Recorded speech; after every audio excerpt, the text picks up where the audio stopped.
오늘 운동 말씀 같이 보겠습니다. 신앙하는 사람들은 하나님의 아들이 된다고 하는데 하나님의 소원이 무엇입니까? 하나님의 소원은 우리가 먹고 자고 하는 일상생활과는 관련이 없습니다. 그것은 누구나 다 하는 것입니다. 성경에 무엇을 입을까, 무엇을 먹을까, 무엇을 마실까 걱정하지 마라. 그것은 다 이방 사람이 원하는 것이다. 너희는 그 나라와 그 일을 구하라라고 정의를 내렸습니다. 환경을 극복하여 하나의 새로운 면의 돌파구를 이루었어. 매일같이 방향을 달리 하는 길을 찾아가지 않으면 하나님이 원하는 세계로 갈 수 없는 것이 신앙길입니다. 그렇기 때문에 우리 자신이 신앙길을 가기 위해서는 내 힘이 부족하고 나 자신이 하나님을 주님 삼은 어떠한 습관적 기준, 생활적 기준을 갖지 못함으로써 이것이 변하기 쉬우므로 우리는 언제나 하나님을 기준으로 해서 오늘의 생활을 조정하지 않으면 안 됩니다. 천성경에 나오는 내용이었습니다.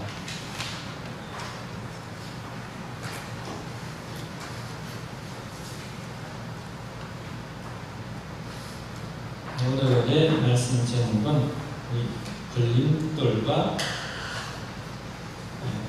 디딤돌 있는 제목으로 주제로서 은혜나는 시간을 갖도록했습니다.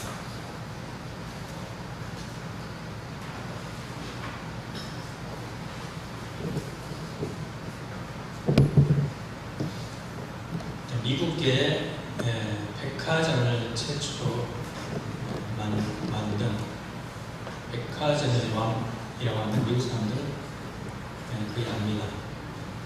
존 워너메이커라는 유명한 분이 계신데요. 이분은 미국 제23대 대통령부터 최신부 장관으로 와달라는 그런 요청을 받았습니다. 근데 저는 주일학교 교사를 해야 되기 때문에 갈 수가 없습니다 하고 거절했어요.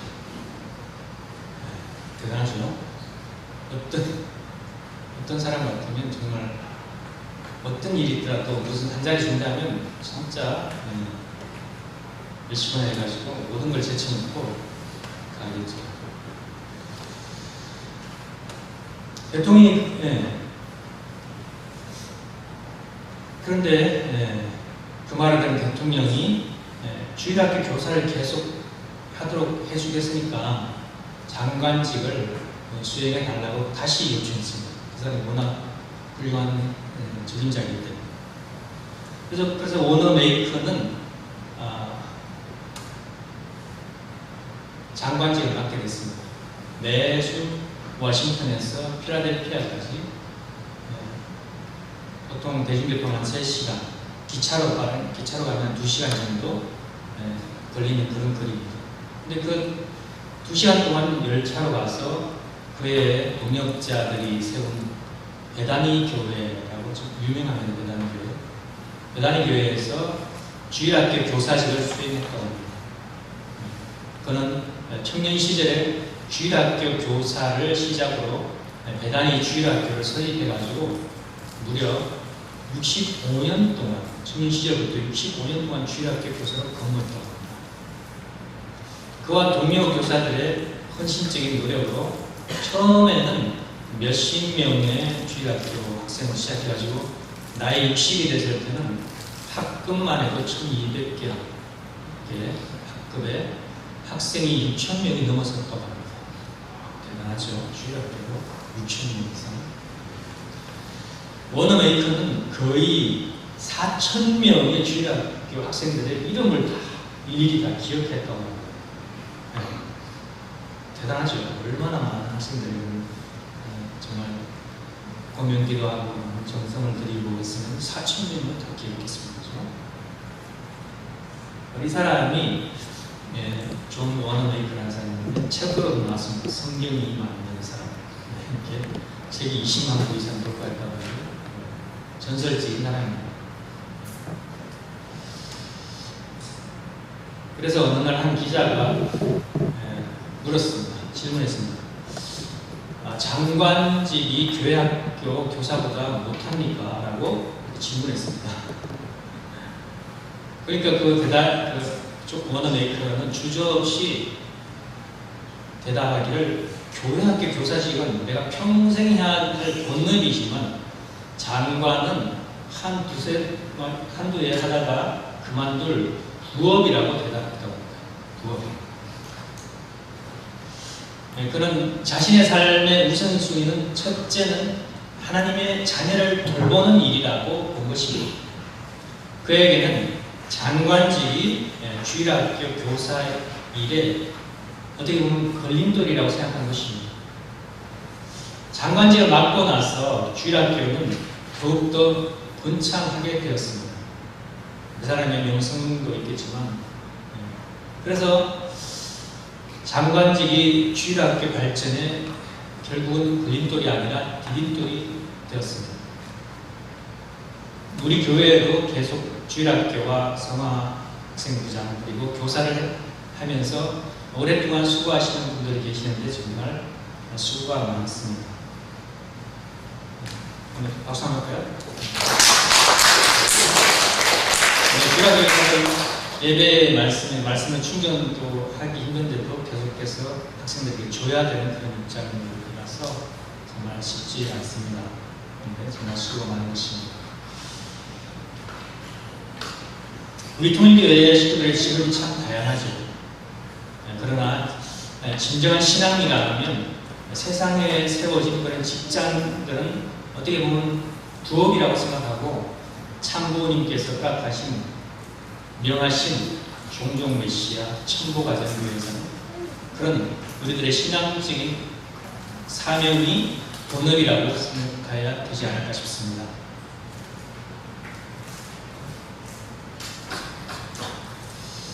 내 신앙 성장과 완성을 위해서 직장을 가져야지 내 직장을 유지하기 위해서 신앙을 한다면 어떻게 보면 그 신앙은 위선이 될 것입니다.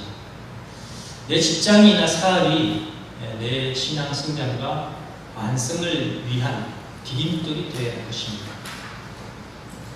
우리의 신앙인들은 내가 기쁘고 행복하기 위해서 직장 일이나 사업체 일을 하기도 하지만 지난주에도 말씀드렸습니다만 상대를 기쁘고 행복하게 하는 일이라고 생각해야 할 것입니다. 우리가 하는 어떤 일이든지 원래에서 나와 있습니다만 개체 목적과 전체 목적의 그런 이중 목적이 있습니다. 나의 성취와 어떤 기쁨이라는 그런 나의 개인 목적과 또 하늘 뜻의 발전과 그 성취라는 그 이중 목적을 갖고 있다는 것입니다. 그럼 그런 가운데 내 신앙길의 걸림돌은 무엇일까요? 한번 생각해 봅시다. 사람마다 다 다를 것입니다. 어떤 사람은 맨날 어떻게 보면 많은 사람들이 욕심으로 품고 있는 어떤 돈, 어떤 사람은 명예, 어떤 사람은 취미, 또 어떤 사람은 사랑이 걸림돌이 될 수도 있습니다. 그 열심히 다니다가 교회에서 사랑 문제 잘못되면 교회 멀어지죠. 어떤 사람은 교회에도 돈이 있어야 다니지. 그냥 돈을 벌게 되면 사업이 잘 되면 내 교회 오겠다. 어떤 사람은 어제도 그런 말 들었습니다. 어떤 사람은 제가 아파트를 사고 난 뒤에 축복을 받겠다. 집을 사고 난 뒤에 축복을 받겠다. 그렇게 어떤 조건을 걸는 사람은 정말 결국은 그게 조건이 성취가 안 됩니다. 그 사람 뜻대로 되지 않습니다.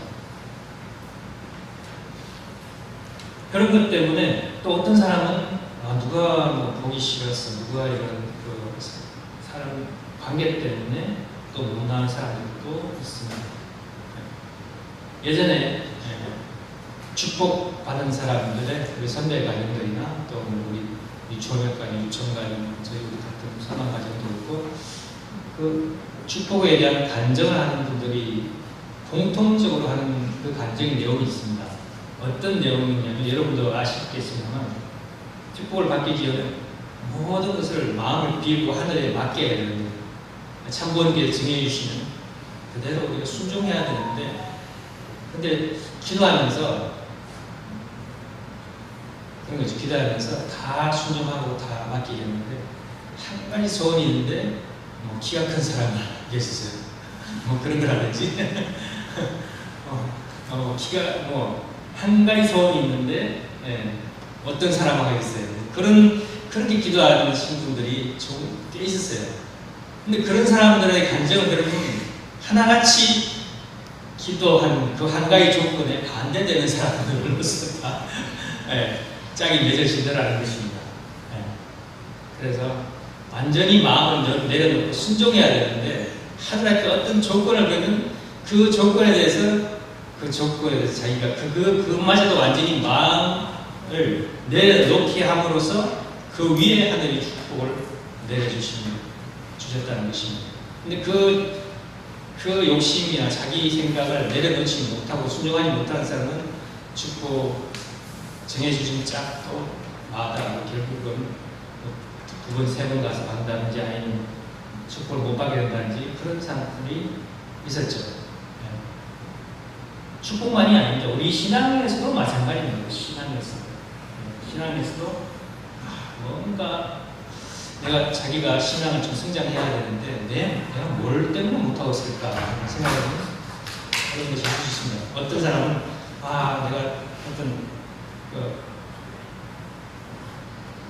내가 어느 정도 수입이 되면 내가 신앙 11조를 할 수 있는데 하겠는데 그런 분도 있죠. 그런데 어떤 그런 조건을 건다면 조건대로 되지 않습니다. 어려운 가운데서도 자기가 하늘의 명령에 순종하고 정말 마음에 내놓고 순종했을 때 그걸 조건으로 하늘이 축복을 해주심으로써 자연스럽게 그게 이루어지는데, 하늘 앞에 자기가 조건을 걸면 그게 사탄의 참수 조건 돼가지고 그대로 안 되죠. 그게 우리 삶의 지혜입니다. 지혜. 우리 신앙인들의 삶의 지혜를 여러분들 오늘 꼭 명심하시기 바랍니다.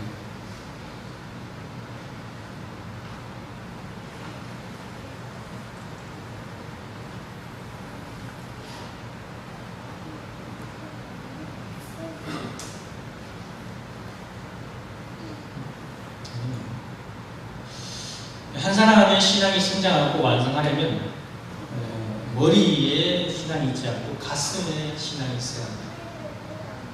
개인의 신앙이 가슴에 있어야지만 신앙이 성장하고 발전하는 것입니다. 또 한 교회가 발전하려면 변두리에 있는 사람들이 중심에 들어와야 됩니다. 섭리의 중심에 들어와야 할 사람들이 변두리에 있으면 그 교회는 결코 발전할 수가 없습니다. 뜻길의 중심에 있지 못하고 변두리에만 스승이 된 사람은 천국에 가서도 변두리에서 맴돌게 될 것입니다. 성경에 마태복음 22장에 보면 혼인잔치의 비유가 있습니다. 한 임금이 자기 아들을 혼인잔치를 준비하면서 사람들을 초대했습니다. 사람들을 초대했는데 어떤 사람들은 농사일 때문에 못 간다고, 어떤 사람들은 장사 지는 일 때문에 잔치에 못 간다고 하고 여러 가지 핑계를 대면서 사람들이 별로 오지 않습니다.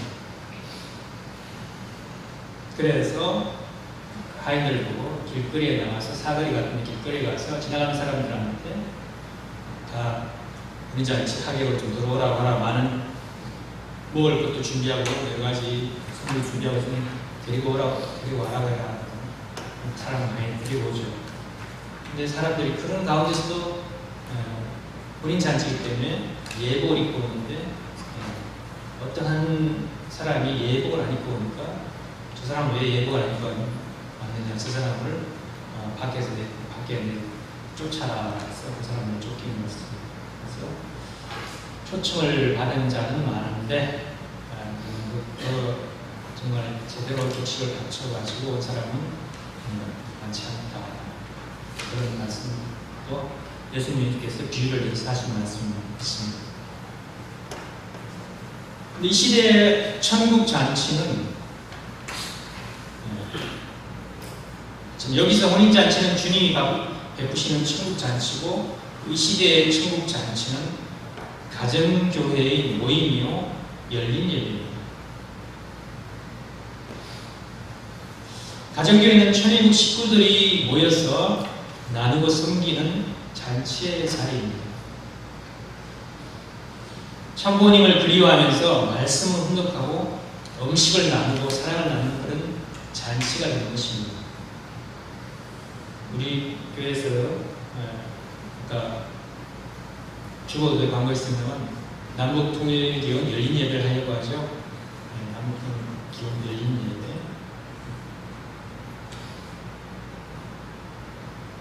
그것도 하나의 잔치죠, 잔치. 사람들을 초청해. 어제 했던 한일문화교류에 이것도 잔치죠, 잔치. 정말 잘 준비해가지고 사람을 초청해가지고 오신 분들이 다들 기뻐하고 즐거워하고 좋아서 다음에도 꼭 오겠다고 조금 말씀하시면서 또 시청에 회원들, 공무원들도 더 데리고 오겠다고 그런 말도 하시고 정말 좋은 분위기였습니다. 그 사람들에게 우리가 기쁨을 줄 수 있는 그런 자리였습니다. 우리 열린 예배도 그런 자리가 되어야 될 것입니다. 잘 준비할 것입니다. 우리가 전도 300가를 위해서 달려가고 있습니다. 어떤 데 보면 정말 열심히 하는데 우리 교회는 어떻게 할까? 내가 좀 불이 안 붙어 그러더니 좀 실질적으로 어떻게 300가를 할 것인가 했을 때 뭔가 하늘의 역사가 없으면 안 되겠는데 어떻게 하면 하늘의 역사를 할 수 있을까? 어떻게 하면 우리가 할 수 있을까? 늘 열심히 고민하고 기도하고 정성 들이고 있는데 일단은 목표를 정하고 우리가 달려가 봐야겠다 하는 심정으로 목표를 정했습니다. 우리가 한 평소 때 하는 예배가 한 7, 80년 될까요? 70년 좀 늘까요? 주일학교 합했었습니다. 그랬을 때 8월 이번 달에는 한 100명 정도 잡고 그 다음에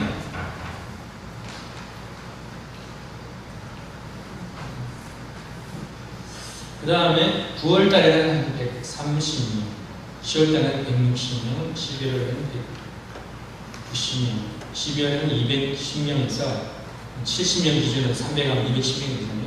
이렇게 단계적으로 우리가 열린 예배에 많은 사람들을 한 달간 우리가 관계성을 맺고 해가지고 매일 마지막 주일에 이렇게 사람들을 더 많이 모시고 올 수 있는 그런 예배를 만들어야 되겠다. 또 오신 분들도 정말 다시 가고 싶은 그런 열린 예배를 만들어야 되겠다 생각합니다. 그래서 원래 목표를 100명으로 잡고 한번 도전하고자 합니다. 원래가 아니고 이번 달입니다. 이번 달 25가 되겠네요. 여러분 하늘의 그런 잔치, 하늘 준비한 천국 잔치에 사람들을 정말 좋은 사람들이 올 수 있도록 꼭 내가 한 명 이상씩 그리고 와야 되겠다 하는 마음을 가지고 여러분들 정성 들이고 활동해 주시길 간곡히 부탁드리겠습니다.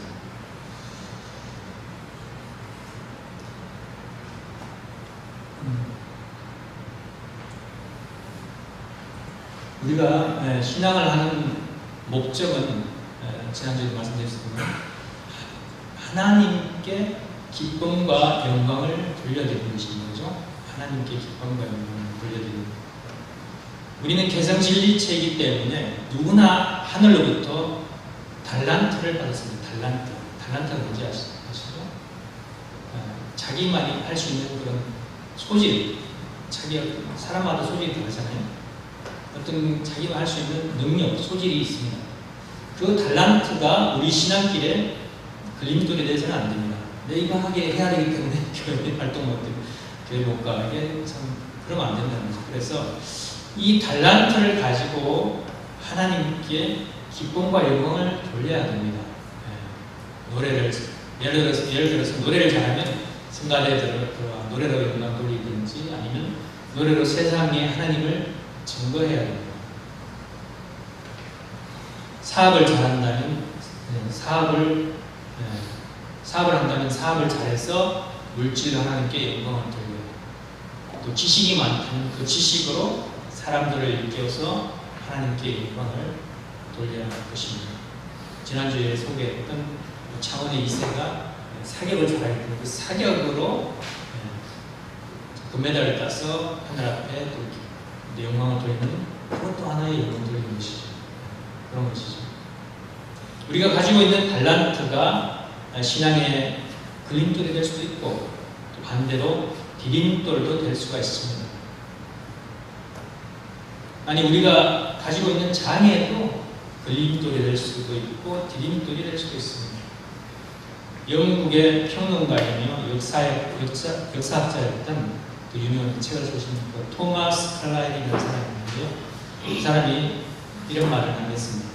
길을 가다가 돌이 나타나면 약자는 그것을 걸림돌이라고 하고 강자는 그것을 디딤돌이라고 말한다라는 말을 하고 있습니다.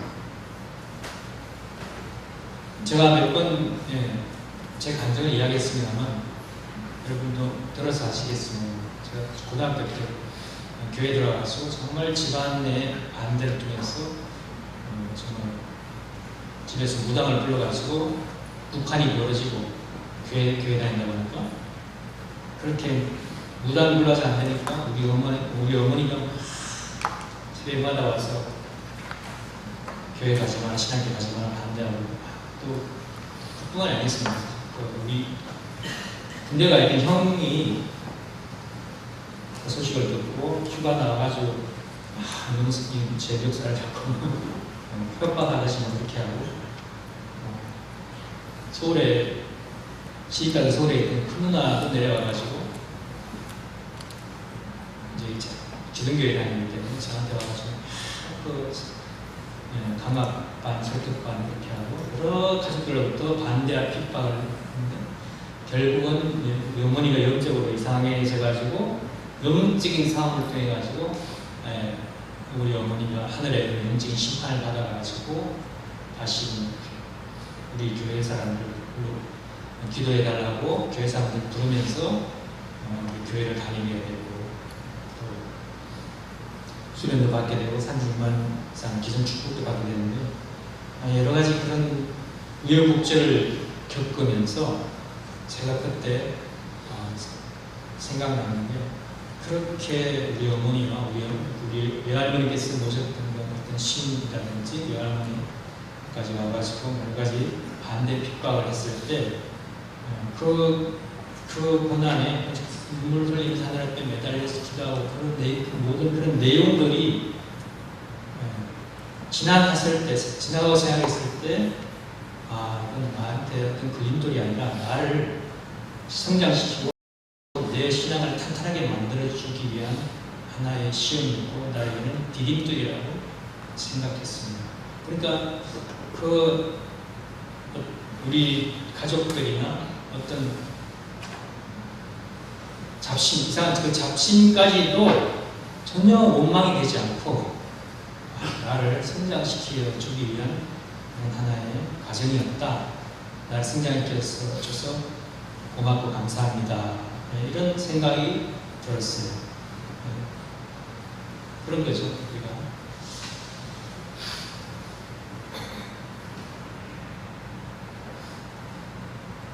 우리가 살다 보면 수많은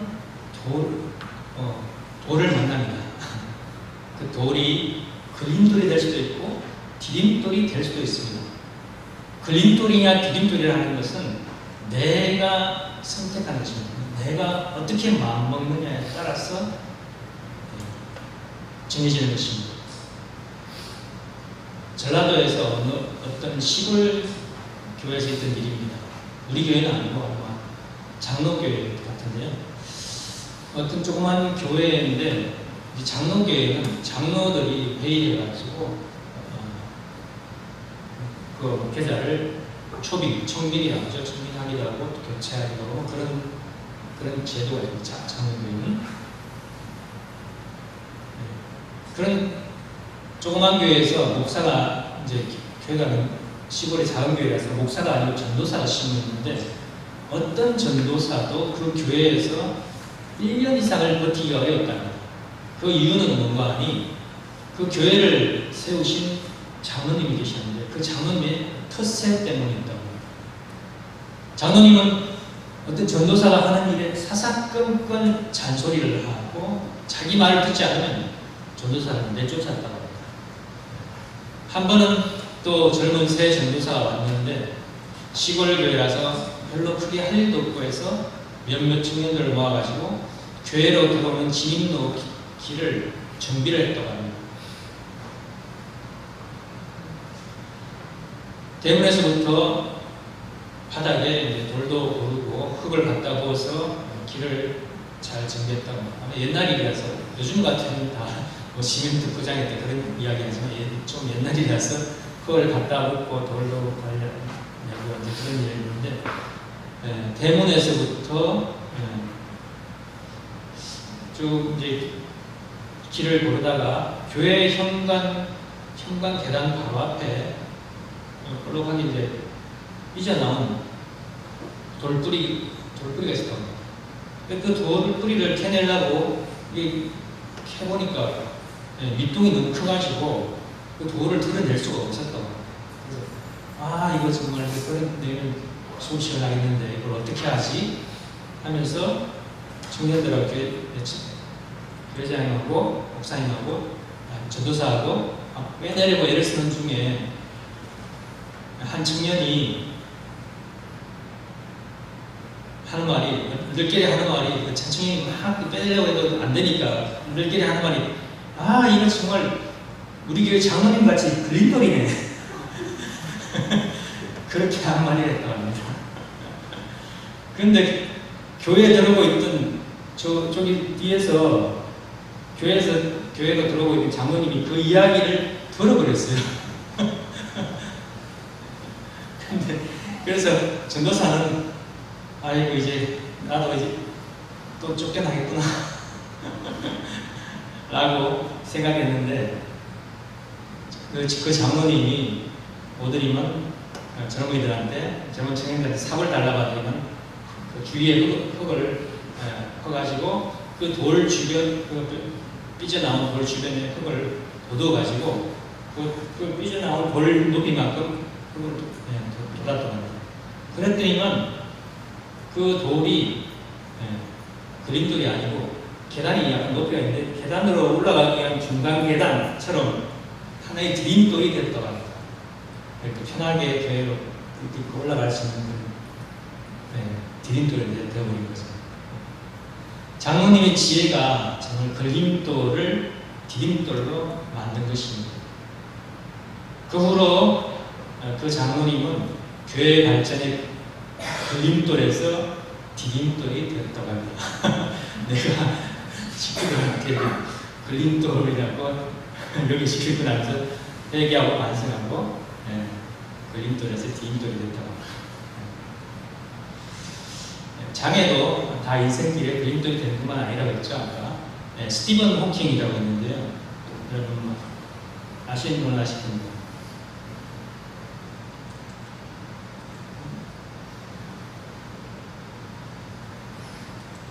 그 사람이 스티븐 호킹인데요. 아주 유명한 세계적인 물리학자죠. 아인슈타인 이후에 세계적인 물리학자인데 블랙홀의 이론을 완성했고 빅뱅에 대해서도 이론을 완성했다. 세계적인 물리학자입니다. 지금은 1983년도 80몇 년에 돌아가셨는데요.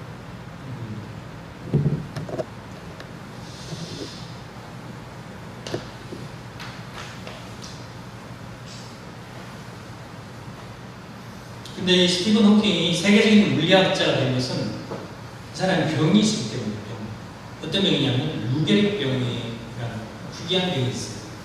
루게릭병이라고 하는 것은 근육이 마비돼가지고 점점 몸을 움직일 수 없게 되는 병이 바로 루게릭병입니다.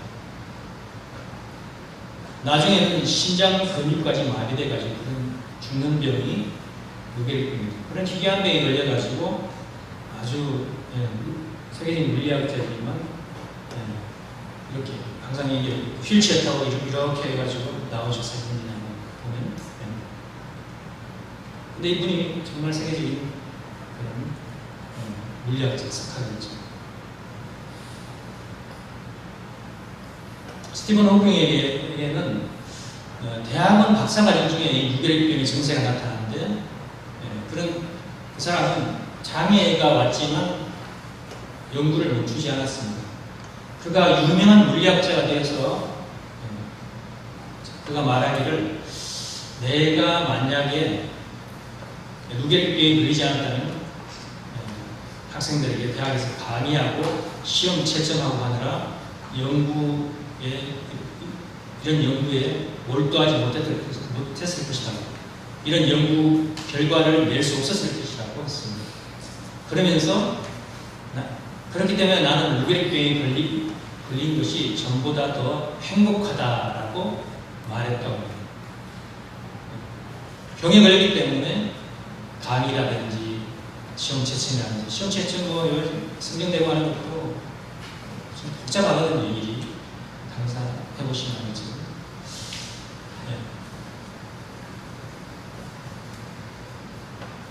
그래서 이 사람은 연구에 집중할 수 있기 때문에 더 감사하고 행복하다고 했던 것입니다. 여러분 그 노래 중에 이런 노래가 있죠. 내 인생에 태클을 걸지 마. 그런 노래 있죠. 내 인생에 태클을 걸지 마. 태클이 걸림돌이 될 수도 있고 디딤돌이 될 수도 있습니다. 아직도 우리 교회와 활동에 대해서 태클을 거는 사람들이 꽤 있지 않습니까? 그죠? 그들보다 하나님을 더 사랑하고 그들보다 이웃을 더 사랑할 때만 이 태클을 극복할 수 있을 것입니다. 아무리 태클을 건다 하더라도 우리가 더 하나님을 사랑하고 우리가 더 이웃을 더 사랑한다면 실천으로 보여준다면 말할 수가 없다는 거죠. 그래서 누가 태클을 걸어오면 아직도 내가 부족하구나 라고 생각하고 그 태클을 걸 수 없는 사람이 되어야 한다는 것입니다. 내가 더 성장해야 되겠구나. 태클이 걸린다. 내가 거기에 대해서 뭔가 마음이 언짢아지고 한다면 내가 아직 도가 덜 됐구나. 내가 더 성장해야 된다구나 라고 생각해 보는 것입니다. 그래서 나를 더 큰 사람으로 만들려고 이렇게 태클을 걸어오는구나 하는 생각을 해야 됩니다. 누가 뭐라면 그게 태클을 툭 걸려가지고 자기가 심정이 곤방치고 다운돼가지고 그러면 나는 내가 아직 성장이 덜 돼서 그렇구나 라고 생각해 보는 것입니다. 지금 여러분이 가고 있는 신앙길의 비행도는 무엇입니까? 한번 생각해보면 뭔가 있을 것입니다. 작은 것도 있고 큰 것도 있죠. 그 걸림돌에 걸리지 말고 정말 내가 천국 가는 그것이 내가 천국 가는 디딤돌이 될 수 있도록 긍정적인 마인드로 헤쳐나가는 지혜로운 식구들이 다 되시기를 축원드리면서 오늘 말씀을 마치겠습니다. 감사합니다. 기도하겠습니다.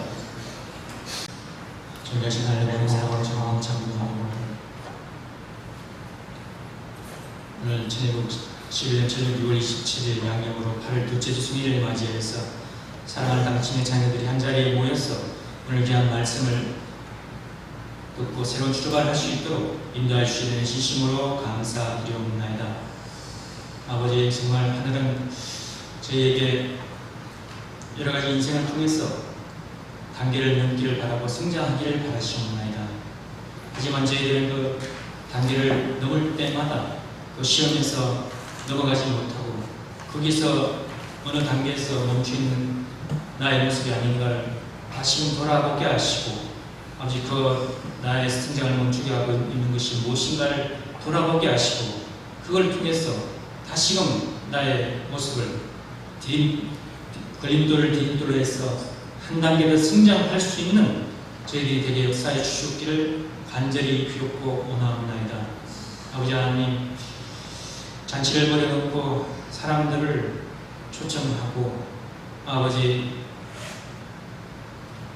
데리고 오라고 했다는 예수님의 그 비유의 말씀처럼 저희들도 남북통일기원 열린 예배를 이제 8월 마지막 주부터 매달 실시해서 전도 선배가 표를 온전히 하늘 앞에 봉헌해 드리고자 결의하게 하였사오니 아버지 저희 위에 함께 하셔서 저희가 정말 하늘 뜻을 위해서 저희가 성장하고 또 하늘 뜻을 성취해 나가는 것이 하늘을 기쁘게 하고 영광 돌리는 것이 저희의 삶의 본능이라는 것을 다시 한번 명심하게 하여 주시옵기를 간절히 비옵고 원하옵나이다. 그러한 가운데 아버지 저희가 삶에 있어서 또 세상 앞에 행복하고 또 세상 앞에 떳떳하고 또 세상 앞에 아버지 부러움을 줄 수 있는 그런 아버지 삶이 되도록 저희 삶을 아버지 앞에 영광 돌릴 수 있는 모습으로 성장하게 해야 되겠사오니 부족한 것을 채워주시고 특별히 지난 한 달 가운데서도 뜨거운 여름 가운데 열심히 뜻을 쓰고 있던 그런 정성과 식구들을 활동을 아버지 기억하여 주시고 아버지께서 더 큰 축복으로 화답하여 주시고 또한 아버지 그 가운데 국대한 만물들을 하나님께 봉헌하는 그 손길도 기억하여 주시고 저희가 하나님의 영광 돌리기에 부족함이 없도록 축복하여 주시옵기를 아버지 간절히 비웃고 원하옵나이다. 정말 오늘 말씀을 통해서 정말 저희 한 사람 한 사람 가운데 신앙의 그 걸림돌들을 온전히 디딤돌로서 다 긍정적인 마인드로 아버지 부활시키고 새롭게 거듭날 수 있는 귀한 예배한 시간이 될 수 있도록 축복하여 주시옵기를 간절히 비웃고 원하면서 모든 말씀 축복 중심 가정 김찬의 이름으로 전하여 아뢰사옵나이다. 아멘.